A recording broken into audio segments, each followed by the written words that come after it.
Welcome to ICANN, where innovation meets professional video production. Since 2005, we've been at the forefront of equipping creatives and professionals with the tools they need to bring their vision to life. From LED lights and teleprompters to PTZ cameras, tripods, and monitors, ICANN is the trusted name across television stations, production and corporate studios, educational institutions, houses of worship, and beyond. Introducing our revolutionary Power over Ethernet lights. Imagine illuminating your set without the need for traditional AC power outlets. These cutting-edge lights are not only powered, but also DMX controlled over a single Cat6 Ethernet cable. Discover more about our innovative products and how they can transform your production. Visit us at icanncorp.com.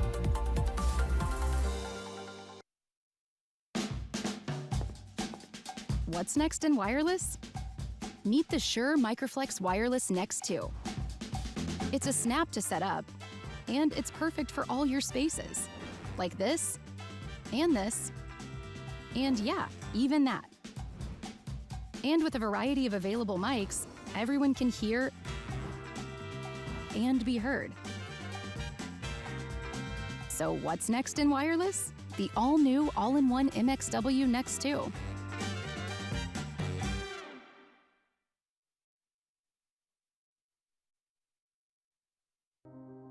The Radian Video Wall Processor delivers large-scale visualization for mission-critical control rooms and command centers. It's modular and scalable, enabling users to create combinations of up to 64 screens from hundreds of inputs. Radian supports video from all sources, including computers, cameras, IP streams. With Radian, users can monitor and control numerous assets simultaneously across an open canvas. The ability to manage unlimited windows across multiple screens and drag and drop content in real time anywhere on the wall offers users maximum flexibility. The Radian Video Wall Processor from Blackbox. Scalable, flexible, and secure for any control room or command center video wall application. Learn more at blackbox.com/Radian. The industry has evolved over the years. Analog to digital, isolated to network, server-based to cloud-based, but fundamental pains persist. Rolling out hundreds of rooms quickly and reliably is difficult, time-consuming, and expensive. Complex equipment frustrates staff, managers, and executives alike. The recent shift to hybrid offices has organizations considering replacement of outmoded systems. They're looking for simple, reliable, flexible, secure, and easy-to-budget video conferencing solutions. It's time for a totally new approach. It's time the AV industry met the Internet of Things. Introducing Conference Room as a Service, subscription-based products and services only from Wesco. A subscription that scales and works for your business. Together, with your preferred AV installer, we help you choose the right size system for your meeting spaces, small rooms, medium-sized rooms, and large conference rooms. Once you've chosen the size room you want to deploy, choose Zoom or Microsoft Teams and add options like bring your own device and a monitor if needed. Then choose how many rooms you want to add to your subscription. It's that easy. Once your AV integrator has installed and activated your equipment, your Conference Room as a Service subscription has you covered with advanced replacement, an industry-leading warranty, live 24/7 world-class help desk support, and a portal for remote monitoring and service tickets. With this service, all rooms are online and ready to go once connected to the network. It's never been easier to deploy, monitor, and evolve your workplace technologies, all at an affordable price with easy payments. Conference Room as a Service subscription-based products and services, only from Wesco. Simple, reliable, flexible, secure, easy to budget.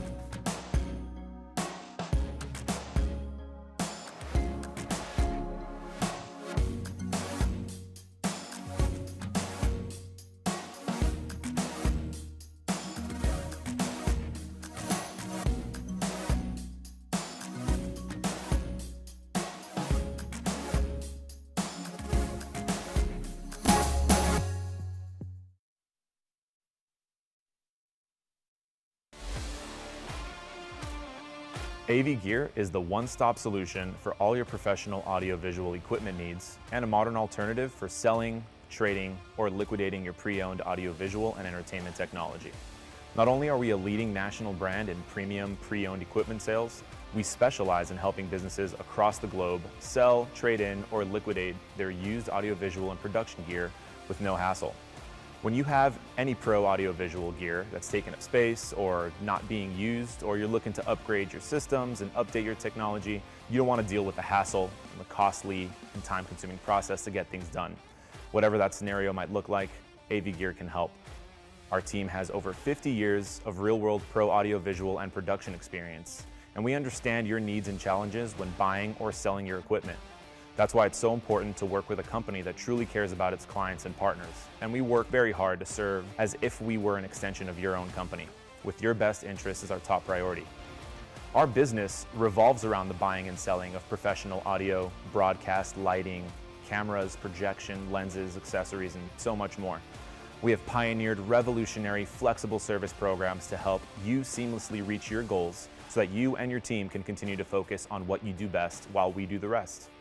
Regardless of the type or size of business that you are, regardless of where you find yourself with anything Pro AV, we can accommodate you beyond expectations. Whether you're looking to buy or sell your gear, trade it in, upgrade, consign, or liquidate, AV Gear is your one-stop Pro AV equipment solution, helping you save time, money, and space while bringing value to you and your gear in every way.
Okay, Ben, it's our favorite time of year, AVIXA TV at InfoComm.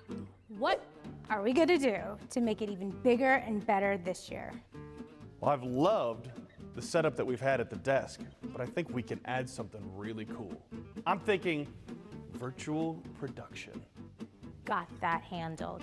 We're partnering with Ross Video this year, and we're gonna have our own live virtual production set, so check that off the list. So we're talking full green screen, full lighting, full motion tracking, full everything. For you, Ben, we're gonna make that happen. Well, hang on. If I'm getting all the things I'm asking for, I've got one more request. Yes? More puppies. Really, Ben? Did you think that we were gonna have AVIXA TV and not have puppies? Of course! We're having puppies there. But there is one more thing that I think we need. What else could we possibly need? We need more Bens. More Bens. More Bens. I've got a few ideas.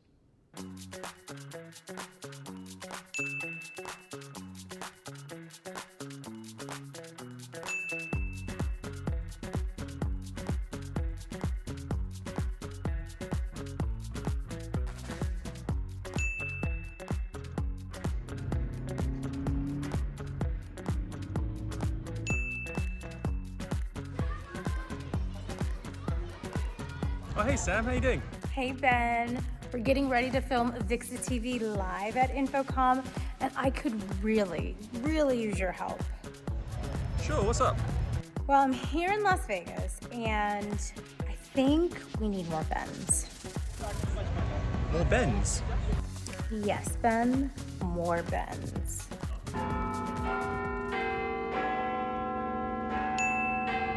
I'll be there.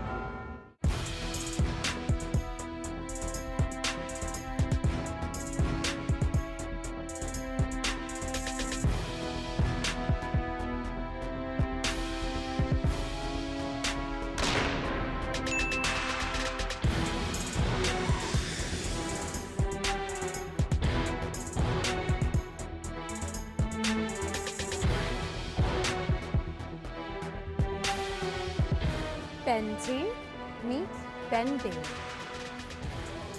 Now, let's get this show started.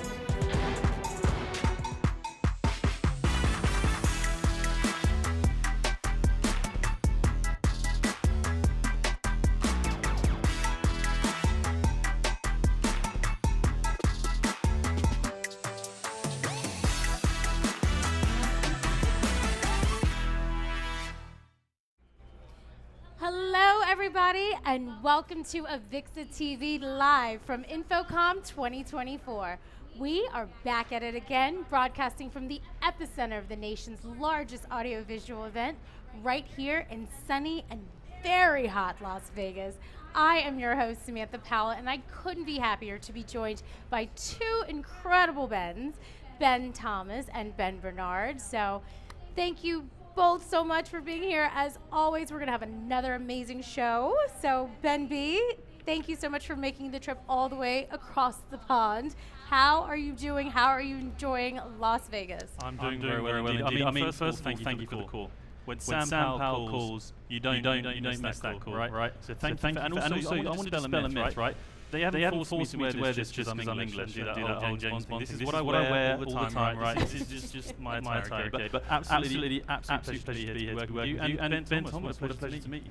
Hey, well, it's fantastic to meet you. We met for the first time a few days ago, and I'll tell you what, I think our request for more Bens has been fulfilled in the best way possible. It's been fantastic to not only follow along with some of the coverage that you did at ISE, but to get to meet you in person. And I don't know, maybe we've talked about an accent swap maybe a couple times at the show. Some kind of Freaky Friday thing? I reckon we can do that. Well, I'll tell you what, Ben, I know that this is your first time out here at InfoComm on the set.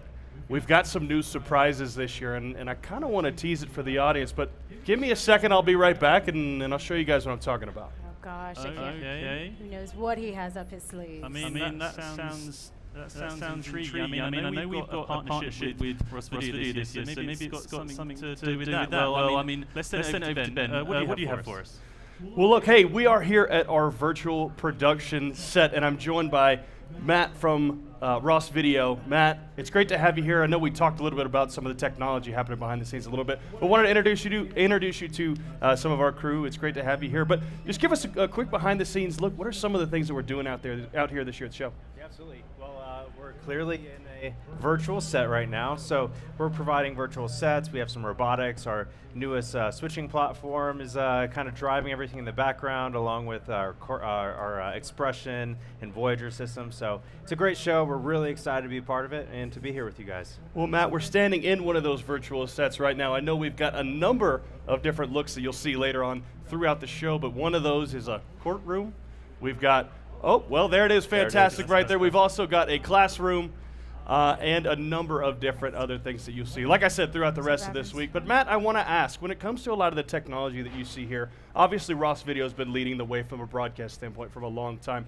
Why is now really a good time to try things like this at a show like InfoComm? Yeah, absolutely. There's just been this convergence over the last several years of AV and broadcast, and it's becoming more and more adopted across no matter what vertical you're in or what kind of environment you work in. So communication is really important. We want to make sure that we have really sharp communications versus maybe letting software all the time drive how we record something or talk to the public. So whether it's corporate addressing, shareholders or CEOs with the news or anything like that, we just want to make sure that people have a really clean experience and really engaging content. So we're just here to help kind of bring that along and expose people to what they can leverage for AV and broadcast and how it can all go together. So, well, you talked about kind of the convergence of AV and broadcast. Obviously, Ross Video, incredibly well known in the world of broadcast.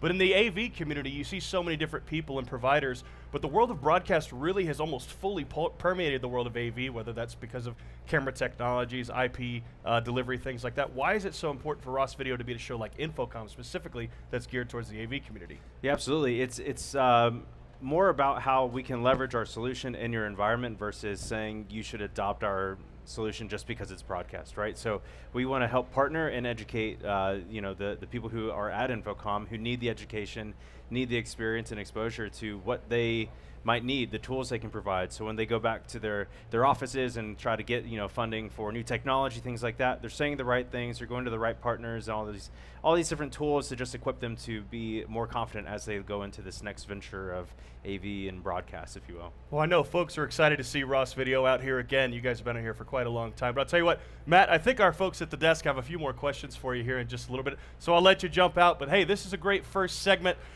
here at the virtual set. It's incredible to see everybody. Got a lot more coming throughout the rest of the show. He's always pulling those little secrets out of the bag, isn't he? Ben Thomas over the virtual production studio there. Oh, but it's going to be an absolute pleasure to work with Video. I know we've had the partnership with them before. We've worked together and all that. So looking forward to the extra dimension. Oh, absolutely. I wonder what other fun places we can figure out to put Ben. I've got some ideas. Yeah. See what we can do. Yeah, good stuff. Thanks so much, Ben. Now I'm pleased to have Matt Morgan join us here at desk, along with his colleague Jared Schatz, Ross Video. Welcome both of you to the show. How are preparations going so far? Thank you. We're excited. No one can see it on the live stream, but behind us is a giant crane and all sorts of busy work going on to make this exhibition happen. So it's amazing that you were able to get this up and running a day before everyone else. Absolutely. I mean, it's always fantastic to be on the show while it's kind of being built up around us, that energy and all that kind of thing. So viewers at home might not be able to see it. We've got a few people here in the studio looking out in this. It's going to be all built up and ready by tomorrow. So thank you so much for joining us. I wanted to jump in with some questions. First of all, it'd be great if you could tell us what makes Ross Video's approach to your video production solutions both radical and practical. So that's both ends of the spectrum. On the radical side, what we really have is a full portfolio of products that cater to different budgets, but really the essence and the heart of our products carry from a robot in front of a musician, whether it be Beyonce or Taylor Swift. Some of those feature sets actually are included in our series that are more economical. That holds true with our video switchers, our graphic systems. So it's pretty radical for some of our customers to really experience some of these amazing feature sets that were developed for broadcast in the largest sports stadiums in the world. and then kind of brought into the rest of our portfolio. And from a practical standpoint, we cater to the operator. So we have different ways to use the equipment, whether it's a simple touch application for someone that's not technical. Like if I were running this show, someone could build me we could have a touch application, whereas someone more technical can use the full control surfaces and things like that. So we really care about workflow, and that makes it more practical because it's easier to put on a high quality video production or experience. Absolutely. And as technology is continuing to advance, we're seeing more and more installations and applications of virtual solutions. So can you just share a little bit about how virtual technology is really revolutionizing and changing the AV landscape? Well, I mean, we kind of see it everywhere now, right? In our car, on our phones. And so it's becoming the new normal, but to incorporate it in a way for higher end production, requires, like I said earlier, workflow tools and things like that. I think it's kind of the expectation now, whether you're at a rock concert or whether you're at a large corporate event, or whether you're watching a broadcast or the Super Bowl or whatever it may be, that there's information, there's visuals that have a relationship with what's going on in the real world instead of kind of the old-fashioned way of presenting information. So it's really, I think, a connection between this information and whatever is on the other end of the camera, which is typically talent like yourselves or professional athletes or musicians, and really getting this extra experience and a connection into their environment closer to whether the story and the information that's trying to be told. Yeah, sure. And could you give us some examples maybe of a situation where your technology is currently being used? Yeah, absolutely.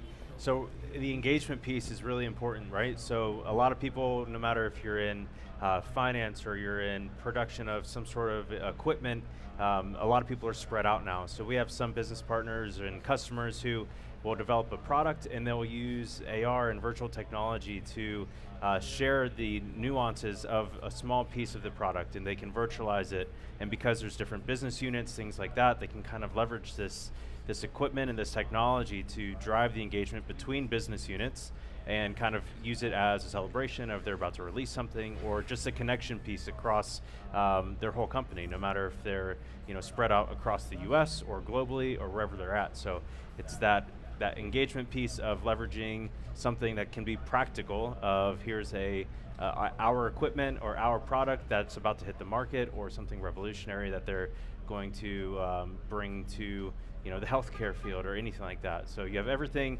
from something that's interactive, an AR piece, to a flat background. So behind us, that could all be fake. It could all be fake right here, but it's just flat, and it gives them a better experience for 1 second they're in a virtual environment, and the next second it looks like they're standing in front of just a backdrop that's very clean and able to present in a very professional way to an external audience, if you will. There's a couple different examples there. Yeah, good stuff. Yeah, and as somebody, as part of the audience, it's just magnificent for me just to see how all these little pieces get pulled together, and somebody who's still newer to the industry, it just seems very technical and just difficult to execute, something like me. But is that truly the case? Is it something though that is not as difficult to pull off? The way that I like to say, I know enough to be dangerous when it comes to technology. So in my previous world of being an engineer and things and working with colleagues, I would say I need something to be map proof. So kind of as we were saying before, you could have an operator, as Jared mentioned, who knows how to run the switchers and all these different things and can bring it up from zero. And then you have other people who are more executors, and we can build buttons and ways to automate things and movements. So yes, and both are true. So someone who might be new into the field, or they might be somebody who is used to more typical AV and legacy AV solutions where they walk in a room and they just need a button to make something work. We can do that. But then that same environment can be powered by a bigger production piece to have that kind of more top tier production interaction, whether it's a studio or a live environment, or even just a flex lobby space where there's a TED Talk in the afternoon, and then later that evening they're going to watch a hockey game or football, soccer, anything like that. So all can be true, and that's really the beauty of things right now, and how technology's pushing forward with broadcasters kind of adopting legacy AV and really listening to the customer of what they need to increase that engagement and have more robust back-end solutions and things like that. So doing more with less is typically what we hear now, right? So we want to be able to match that. That's true in all industries, it seems like. Yeah, absolutely. And we're always interested in talking about trends as well, and we're obviously seeing an increased merging of AV and broadcast. So it'd be really, across all those markets, it'd be really great to get your insights on this trend and how Ross Video are contributing to that integration. Sure, I'd love to answer this one, Matt. Yeah. My personal opinion is that broadcast has always had amazing workflows within a particular function and product. So there's a video server system, and it has more capabilities than you would have in the AV space from a playlist standpoint and content getting in and collaborative work environments. But all these separate products, they have amazing workflows, but historically they weren't integrated amongst one another. So you would have operators everywhere operating their single product.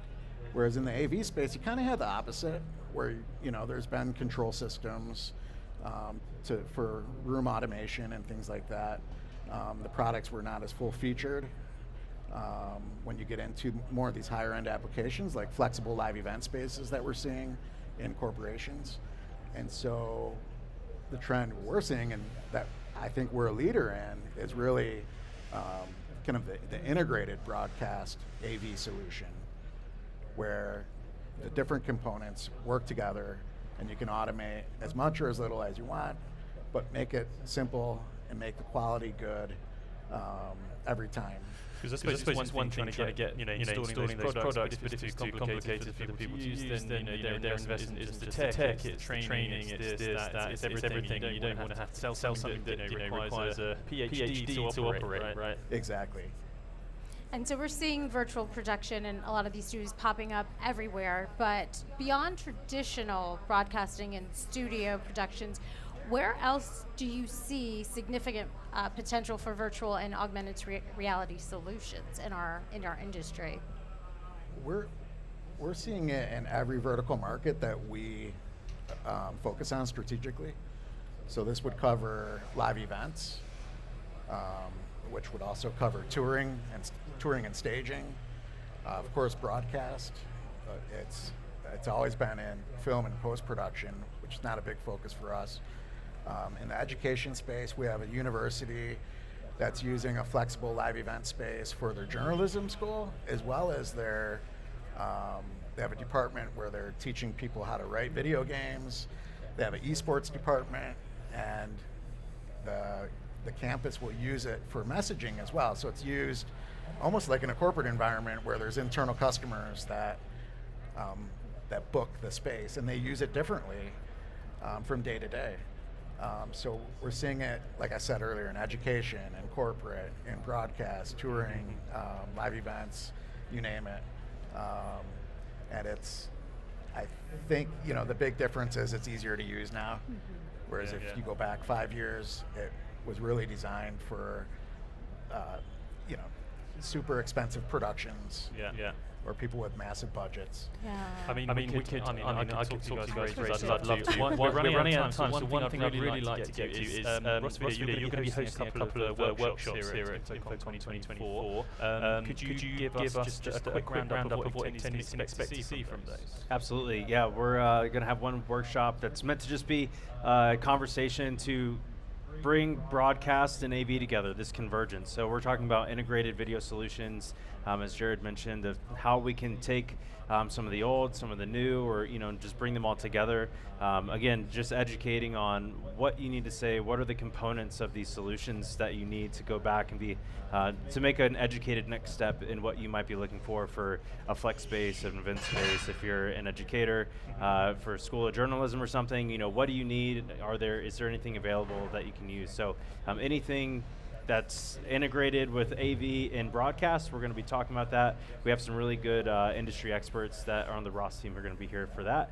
And then we're also going to be talking about virtual solutions in communication. So kind of what we're doing here at the AVIXA studio and how you can leverage the same equipment for a really good cost and entry point level, whether it's a raw solution or another solution, but same thing, educational, being able to come back and say, we need to do this, and here's the reasons why, or why it might benefit you and your team as you continue to grow and want that external focus. So, yep. Excellent. Well, and if anyone wants to come in and ask more questions, you guys are going to be at the show the whole time. The booth is right near the AVIXA TV studio as well, right over there. So, well, thank you so much both of you for joining us. Thank you all. Wonderful. Thank you both. And dealing with us with all this amazing construction going on around. So the excitement is real, along with the build-up for InfoComm. So up next, we have a fun new segment called School Me, where Ben Thomas will be speaking with some of our educators in the AV industry to give us a deep dive into some of the latest AV technologies and trends. So Ben, take it away. Well, hey, Sam, thanks so much for sending it back over here to the virtual set. Today's conversation centers a little bit more about project management, one of the skills really that a lot of folks in the AV industry need to at least have a baseline understanding of. To talk a little bit more about that, I brought my friend Elizabeth over here. Elizabeth, thanks so much for coming on. Thanks, Ben. So Elizabeth, on a high level, when we say things like project management, what does that mean in the AV community? In the AV community, that means a wide range of things. The project management touches so many facets in this industry. In fact, even to coordinate this whole live event took a level of project management. You have to manage people, resources, and especially budget and time. Look, I believe that. It's funny to see what goes into a show like this, especially on a day like today where you see all the cranes driving by, and Sam mentioned a lot of the noise happening out at the show floor. But when you talk about project management, what is that? Obviously, we talk about what it means, but what are some of the things that people can take away maybe from folks like you who have been in the industry for a while? So, are you familiar with the quote, if you do not remember the past, you are doomed to repeat it? I am unfortunately very familiar with that quote. So in our industry, any type of project can take weeks or months or even years. And if we're not prepared to figure out what happened in the past to better improve the future, then we can't plan and improve some of those mistakes that might have happened in the past. Well, what are some of those common mistakes for folks in the industry? So a lot of times we sometimes have issues with resources, budget, scope, and what we can do quickly. There's a technique called lessons learned. And lessons learned is a very quick technique you can use with your team. And one of the things it does is it helps improve knowledge with your team. It helps build skills for future improvement. It helps with preventing repeat mistakes, and it helps share knowledge throughout your team. So in lessons learned, I know we're always worried about time. Time is so important. But there's a quick technique you can use with your team called a plus delta tool. Have you heard of that before? I have lightly heard of it, but I'm certain you know more about it than I do. Okay, so with a plus delta tool, with your team, you're going to make two columns. And on one side, you're going to write what went well with the project. On the other side, you're going to write what you would like to improve with the project. And it takes just a quick amount of time that you can do with your team. And then you can have a lot of takeaways and action items to improve your processes or improve your practice in the future, so you are not doomed to repeat mistakes in history. Well, Elizabeth, last question, and then we'll wrap with this. I've already seen so many incredible new faces to the industry at this show specifically this year. You've got folks like IT, you've got folks like educators, you've got folks across hospitality, healthcare, so many different places. How would you recommend that people start from an AV project management standpoint? Obviously, that workflow is a little bit different than a lot of those other industries. Well, I think project management workflow is similar in those industries because I have a PMP certification, but I manage projects on the education side. So it is just understanding the process of your team and understanding the workflow of your team and making sure you streamline those so that they're efficient. And again, with that plus delta tool, you have to make sure that when you take that tool and you implement it, you not only document it, right? We have to document history, so we make sure we understand the history. And we have to share the knowledge so that everyone on the team is aware of what we would like to do to improve. And then we have to make a plan to implement those changes in the future. Well, Elizabeth, thank you so much for being our very first guest on School Me. We appreciate you coming on. Hey, wanted to send it back over to Ben and Sam at the desk for a lot more great conversations. Wonderful. Well, that was a great. I'm loving this green screen over here. I know, it's fantastic. This virtual set. Okay. So, up next, we're diving into a topic that's crucial for professionals in any industry, and especially those of us in AV, which is leveraging your personal brand. In an industry that's consistently evolving, building and maintaining a strong personal brand is really key to staying relevant and can help open up some new opportunities, even during challenging times. So, to talk about this a little bit more in depth, I'm joined by two outstanding guests who I also happen to call friends, who really built their own impressive personal brands in the AV community. Please join me in welcoming Jennifer Weaver and Chris Netto. Hello. Hi, guys. Welcome to the show. Thanks for having us. Good to see you after the wonderful HETMA event that we attended last night. It was amazing. It was absolutely Talking amazing. about, networking and everything. So So great how to come see you guys are friends and I'm not friends with them? Sorry. Is it like an American thing? We give friendship bracelets here. Yes, in the US. it we could do. be. Chris, you were at Expo a couple of years ago. I thought we were friends by then. Well, we're not that tight. No, okay. Maybe after this interview. I've got some interesting After questions. this, we're going to be good. We're getting closer. We're getting closer. I In will Vegas, minds get wiped. So it's a little flashy thing. Don't worry about it. We'll be good after this. It would be remiss if I did not have the shoe show off because I didn't have time to put on my heels. I should be real and put my shoe up here because we're that type of show. This is my shoe game. Can we show y'all? Can y'all show the audience? Look at okay. that. Now that's Very, pretty very good. awesome. Nice. Okay. Yeah. Okay. So you guys have to give me some pointers on that after this. Definitely we can. All right, so fine. So we're gonna dive in though. So I want to hear a little bit about your journey and tell us how you're feeling the AV market is in its current state right now in terms of like job opportunities and things of that nature. Yeah, so I've been looking for a job for the last couple months, and it's been an interesting venture. There's a lot of things that are out there. So if somebody's looking, there are definitely positions available depending on what you want. I am looking for something specific. I love the higher education entity area. I love working with the integrator, so I'm looking for something specific. And so one of the things that I'm doing is trying to stay relevant. So I'm here at InfoComm, not working, but I'm here. And because it's networking, it's being involved, it's being around. And of course, when you talk about leveraging your personal brand, Chris and I worked together at one point, and it kind of came up a fluke of how the sneakers jumped in. And so he took me under his wing and taught me just about everything I know so far, and I'm still learning. But it's opened opportunities up that I didn't think I would potentially have. Yeah, for sure. I mean, how would you go about advising people on how to stay active and relevant? Because it's important, right? It is important. Because you never know what opportunities are going to come along. As you say, you could be looking for something specific, but you never know what you don't know what you don't know in terms of what's out there. It's staying on LinkedIn and seeing what's going on. It's reaching out to your contacts in your network. It's if you're on Twitter, staying on Twitter, seeing what's going on. Just being able to not be afraid to reach out to somebody and say, this is what I'm looking for, do you know somebody? So it's attending events if you can, even if you don't have to travel, find the local ones that are in your area that you're able to drive to. I went to a digital signage event. I've never done a lot with digital signage, but I had an opportunity to go. I've had a couple great things come out of that just because I was there and I was able to talk. So it's just making sure you're not afraid to say, this is what I'm looking for and this is what I want to be able to do, and keep me in mind. And I know people are afraid to do that, but at a time when you're looking, you have to step out because somebody else is coming behind you that is doing that. And that takes a lot of courage, to put yourself out there. And I've definitely seen you out and about, and kudos to you. And that's inspirational for other people. Not necessarily having, being fully gainfully employed, but still being like, hey, here, I still am relevant. These are the things that I have to offer. So, and personal brand, it's obviously very important. But Chris, how does one even establish, I am still working on building my own personal brand, and all you have to do sometimes around in this industry, Netto, that's it. That's all you have to say. But right? is that fame or is that infamy? Because you have to be careful. It could be either. It depends on what day, time of day. So when you're looking at personal brand, it has a lot to do with your personality and who you are.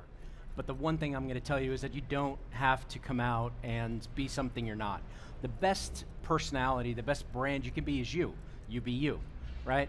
Because one of the things and one benefit of being in the personal brand conversation is that it belongs to you and you alone. So as you develop it, as you curate it, as you put the posts, you know, express who you are. Don't be afraid to show what you ate last night. It may have looked really cool. Don't have to tell people that it was horrible, but it was at least fancy looking, right?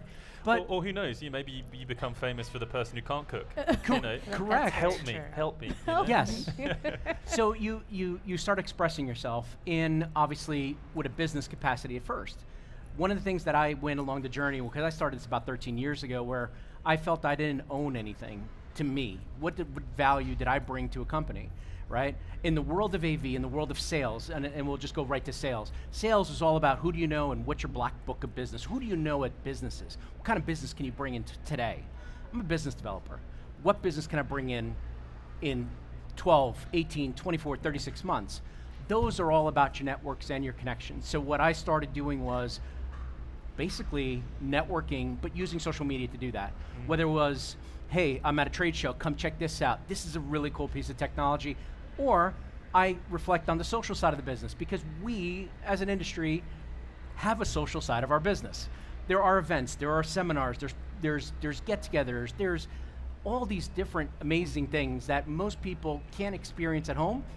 So to come to a trade show and realize that I'm going to connect with you because we have a love of tacos, right? And we do, that's true. And that's absolutely true.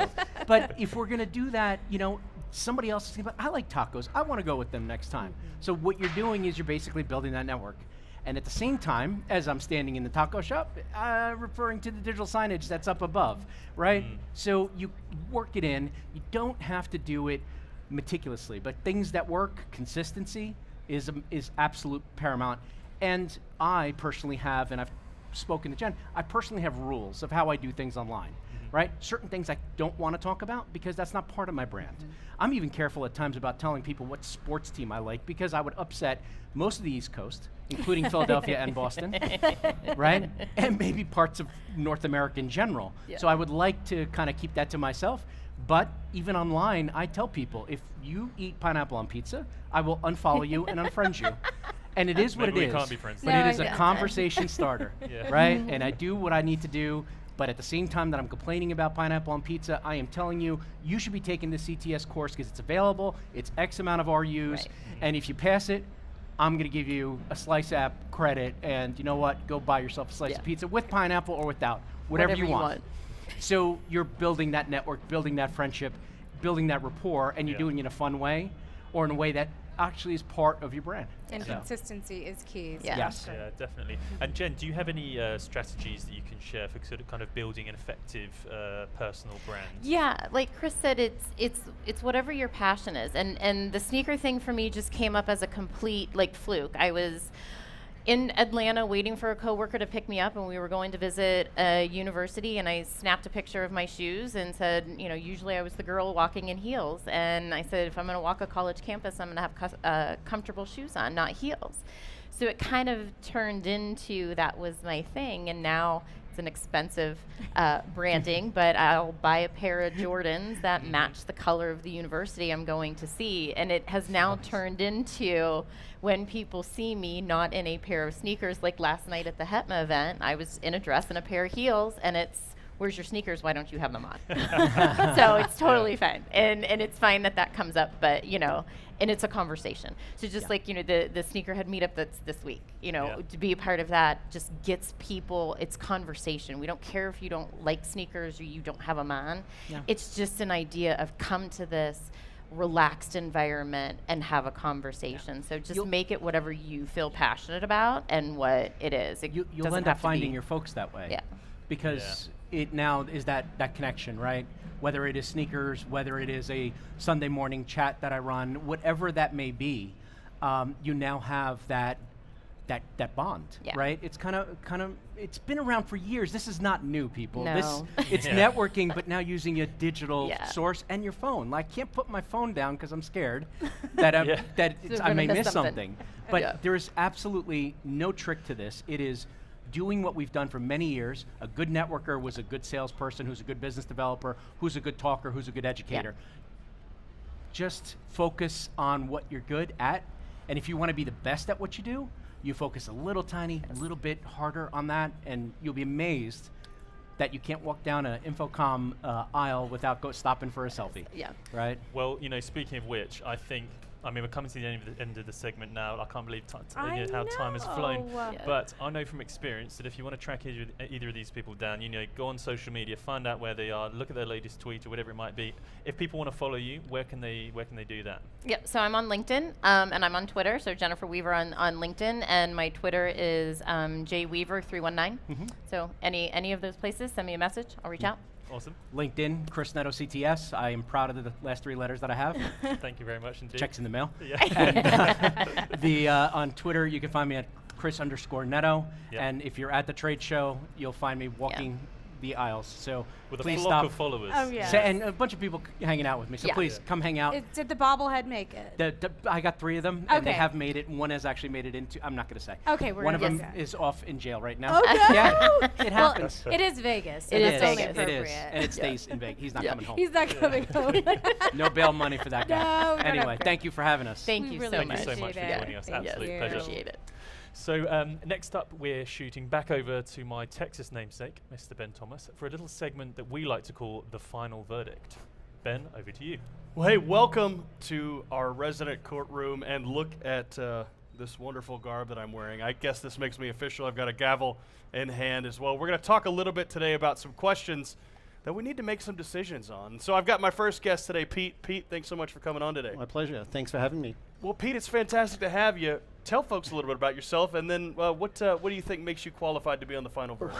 I don't know about qualified, but I've been in the technology industry my whole life. Ever since I was knee-high to a grasshopper, I was involved in technology, and that just evolved, and probably like a lot of people, fell into the AV industry amongst other technology.